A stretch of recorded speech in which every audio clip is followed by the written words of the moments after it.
Were you aware during Michael Buble's hoedown phase, the silkiest vocalist in the world admitted his rural origins in the pilot?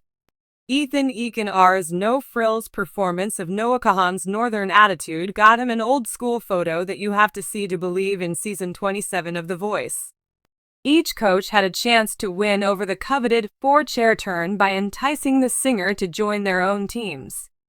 As Kelsey Ballerini strutted around in her cowboy boots, a coach present for the season, and then boasted about how upset Adam Levin would be if McEnroe didn't select him, John Legend playfully referred to this as emotional blackmail.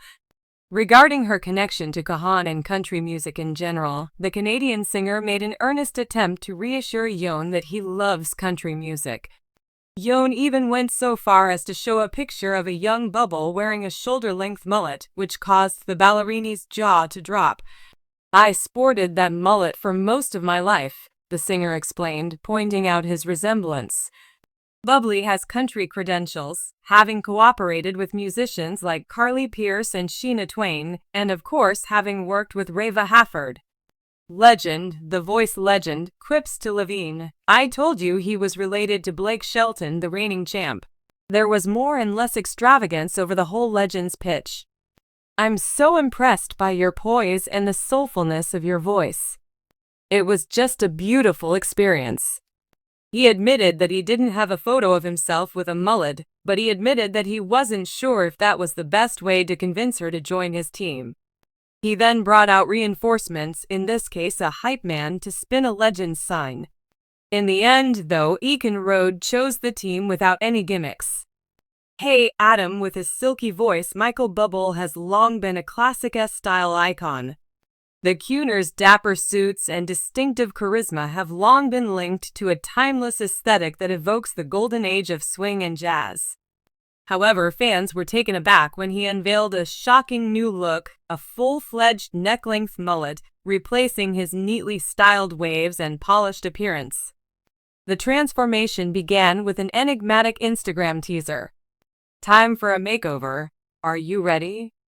Michael captioned a black and white film in which he sat in a hideous chair, scowling mischievously, as a stylist dangled scissors behind him. However, the real bombshell Buble and all his contemplated, an admirer remarked, "No way this is real," while another added, "Glory is staring directly at the camera with an equal parts amused and defiant expression." The artist has said that embracing something new and unexpected was the driving force for the dramatic transformation from effervescent to full-on 80s dad, which he loves. "I was looking at old photos of my dad and uncles from the 1980s and I thought, hey, why don't we bring this back?" Apparently, Bub's decision to get a mullet wasn't a last-minute one. He deliberated about it for months and even sought advice from industry insiders. Blake Shelton and Billy Ray Cyrus, two of his fellow musicians, reportedly gave him their enthusiastic approval. Needless to say, Bub's new hairdo caused quite a stir. While some followers wholeheartedly support the shift, hailing it as a powerful step and applauding his attitude toward his image, others were less persuaded. "Michael, our love for you has no bounds, but this isn't it." Despite the conflicting comments, one Twitter user made a joke about a scene when Frank Sinatra is gazing down and shaking his head. In a radio interview, Buble shrugged and said, "I must be doing something right if people are this enthusiastic about my hair." Bono went all out when he debuted his mullet at a sold-out Toronto gig, really embracing the style. He wore a vintage leather jacket and frayed pants, which was a big change from his customary tuxedo. In the middle of the performance, he even asked the audience, "How do you feel about the new do?" This was followed by a rock-infused rendition of "Haven't Met You Yet." Some in the music industry have speculated that this sudden change in the singer's appearance could be a sign that he is getting ready to try out a more rock or country-infused sound.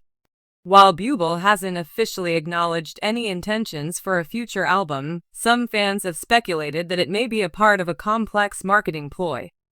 "Life's too short to take oneself too seriously," he remarked, hinting at more surprises to come. "Maybe next time I'll try a mohawk, but one thing is certain, fans will either love it or hate it." Michael Bublé has once again shown his unpredictable nature, and with his self-assured demeanor, he can pull off any appearance. Michael Buble, the legendary crooner known for his velvety voice and heartfelt ballads, has won the hearts of millions worldwide. His debut as a coach on The Voice was met with excitement as fans anticipated seeing his warmth, charm, and expertise guide a new generation of singers. But today, the world received heartbreaking news that has left fans in shock. As The Voice neared the end of its season, an emotional Michael Buble sat in the iconic red chair for what would be his final appearance on the show. He held the microphone tightly, his usual radiant smile absent. With a deep breath, he addressed the crowd. "I never thought I'd be saying this, but this journey has come to an end far sooner than I expected. Life has thrown me a challenge that I must face, and with a heavy heart I have to step away from this dream." Gasps echoed through the studio, contestants exchanging worried glances while fellow coaches Kelly Clarkson, John Legend, and Reba McEntire watched in stunned silence. The audience, usually buzzing with excitement, fell into a hushed sorrow. Rumors swirled about what had prompted this sudden departure. Fans speculated online, hoping for a misunderstanding, but reality hit harder than anyone could have imagined.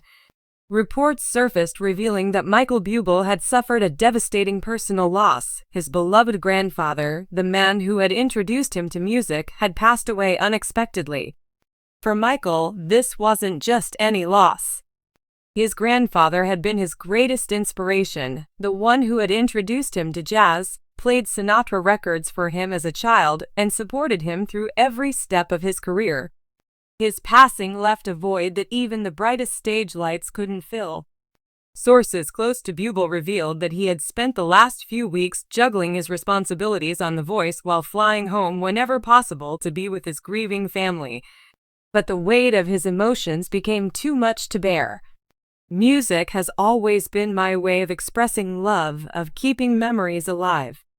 Right now, I need to be with my family, to honor the man who made all of this possible for me," he told producers, his voice cracking with emotion. On his final episode, Buble decided to do something truly special, a tribute performance to his grandfather. The studio dimmed as he stepped onto the stage, the audience hushed in anticipation. Sitting at the grand piano, he took a shaky breath before beginning the first notes of Smile, a song that had always reminded him of the man who taught him everything about passion and resilience. As he sang, tears streamed down his face. His voice, though unwaveringly beautiful, carried an unmistakable weight of grief. It was raw, real, and utterly heartbreaking. The audience, contestants, and even his fellow coaches were moved to tears. Kelly Clarkson clutched a tissue, Reba wiped her eyes, and John Legend nodded solemnly in support. When the last note faded, the silence was profound. And then, as if breaking a spell, the crowd rose to their feet in a standing ovation, applause ringing through the studio like a wave of love. As he stood on that stage, Michael Buble expressed his gratitude to everyone who had supported him, from his fellow coaches to the contestants who had shared their dreams with him. "This show has reminded me why music is so powerful. It connects us, heals us, and keeps the ones we love alive in our hearts. This isn't goodbye forever. I will be back. But for now, I need to go home." With those final words, he turned toward the massive The Voice logo, looking at it one last time before exiting the stage, leaving behind an unforgettable legacy. The news of Michael Buble's departure hit fans hard. Social media flooded with messages of support, memories, and tributes. #WellofYouMichelle trended worldwide, with thousands posting videos of their favorite performances from the season.